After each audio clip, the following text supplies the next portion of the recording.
Olá, boa noite. O meu nome é Laura Camila e, juntamente com Anderson Matheus e Yasmin Pereira, vamos falar um pouco sobre os sistemas de fluxo puxado e empurrado. Então, o fluxo empurrado e o puxado é também conhecido como just-in-time. Esses sistemas eles são amplamente utilizados por empresas ao redor do mundo inteiro para gerenciar o fluxo de materiais e de produtos, porque assim ele vai garantir eficiência e atendimento às demandas. Nós também vamos trazer hoje alguns exemplos reais para ilustrar como esses sistemas eles vão funcionar na prática. Os sistemas de fluxo, para iniciarmos, são métodos de trabalho que são utilizados na cadeia produtiva que vai ter como objetivo demonstrar como o fluxo de programação e controle de estoque eles vão funcionar na linha de produção. Então, como já citei anteriormente, tem um sistema de fluxo de empurrada e de puxada. Mas agora nós vamos falar especificamente do fluxo empurrado. O fluxo empurrado ele é um sistema em que a produção ocorre com base em previsões de demanda. Então, a ideia é produzir com antecedência para garantir que os produtos eles estejam disponíveis quando os clientes eles fizerem seus pedidos. Um exemplo clássico, de empresa que vai utilizar o fluxo empurrado é a Nestlé, porque essa empresa ela vai utilizar previsões detalhadas para planejar a produção de seus alimentos e bebidas. Então, basicamente, esse sistema ele vai garantir que seus produtos estejam disponíveis em mercados de diferentes regiões antes mesmo que tenha a demanda, antes que essa demanda ocorra. Esse sistema ele vai ter características muito importantes.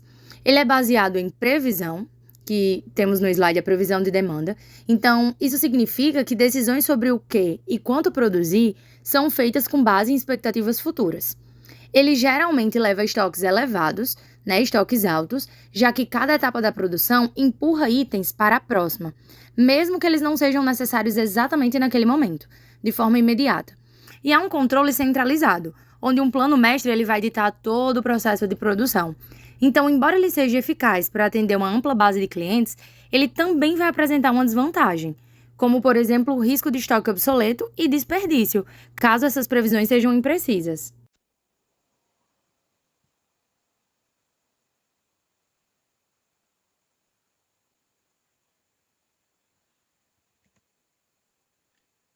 Agora vamos falar um pouco sobre o sistema de fluxo puxado, certo? Esse sistema ele também é conhecido como o sistema just-in-time. Esse sistema ele funciona de maneira oposta ao sistema que a gente acabou de comentar do fluxo empurrado, né? Aqui no fluxo puxado, a produção ela é puxada pela demanda. Então, aqui a produção só acontece quando há demanda real. E aí essa demanda real, ela pode ser tanto vindo de um cliente, né, que fez um pedido, ou de um estágio posterior do próprio processo, né, que pode necessitar de alguma etapa anterior para continuar, né, a sua própria produção. E aí um exemplo clássico é a Toyota, que foi pioneira, né, no uso do just-in-time. O sistema de produção do Toyotista, ele tinha esta característica, né, que ele permitia que a montadora produzisse as peças dos veículos somente quando tinha a demanda pelo veículo, né? E isso reduzia bastante os estoques e eliminava bastante desperdícios. E aí, por conta disso, esse sistema Toyota ele é considerado uma referência global em questão de eficiência operacional, né?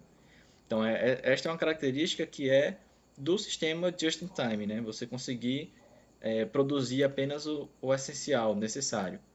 E aí as principais características do fluxo puxado é que ela se baseia, né, nessa questão da demanda real. Isso resulta em estoques mínimos, já que o material ele só é produzido, né, o produto só começa a ser produzido quando realmente é necessário. Isso promove mais sincronização entre os processos, porque um processo ele solicita a produção à etapa anterior, então como ele depende da etapa anterior, do insumo da etapa anterior, ele acaba sincronizando mais o processo. Não tem como um processo produzir mais e o gargalo ficar no processo seguinte, porque os processos eles de certa forma estão alinhados, justamente porque todos seguem a questão da demanda, né? E muitas empresas utilizam alguns sistemas mais visuais, né, como o Kanban, para controlar essa questão do fluxo, né, para conseguir definir quando que um processo vai iniciar, quando que o outro ainda está pendente devido a um processo anterior. E, por fim, esse tipo de processo ele exige uma alta confiabilidade, né, em como você executa os seus processos, já que qualquer falha pode causar um atraso, né? Então, se uma das etapas ali atrasou, como aquela peça só foi produzida quando foi demandado, você não tem peças ali sobressalentes, não tem um estoque ali sobrando que possa repor e substituir, né? Então, para esse sistema, é, é essencial que você consiga sincronizar assim esses diferentes etapas do processo, certo? Para você não ter essas falhas, não ter atraso. E esse tipo de sistema é especialmente eficaz quando você tem um ambiente onde você consegue prever bem a sua demanda, né? Porque você consegue saber o quanto você vai precisar produzir e assim você já consegue sincronizar bem todas as partes, todas as etapas ali do seu processo. Bom, agora que a gente já conhece o conceito dos dois fluxos, a gente pode compará-los e entender qual a diferença de cada um. O fluxo empurrado, por exemplo, ele é ótimo para garantir disponibilidade, como no caso da Nestlé, mas pode levar a estoques excessivos e a desperdícios. Já o fluxo puxado, como o caso da Toyota, ele reduz estoques e promove eficiência, mas exige uma demanda estável e processos confiáveis. Em outras palavras, o fluxo empurrado depende de um bom planejamento e é mais rígido, enquanto o puxado é flexível e foca na resposta à demanda real. Contudo, o que podemos trazer de conclusão é: cada sistema tem seus benefícios e desafios. Empresas como a Nestlé escolhem o fluxo empurrado para atender demandas em grande escala, enquanto a Toyota adota o DIT para ser altamente eficiente e responsiva. A escolha depende do ambiente, dos objetivos da empresa e de como ela se apresenta diante do meio e do mercado que ela ocupa. Bom, essa foi a referência utilizada no nosso trabalho. A gente utilizou o livro Administração da Produção, do Slake e Nigel, né, a 8ª edição. E qualquer dúvida que tiver ou qualquer outra sugestão, vocês podem entrar em contato com a gente, tá bom?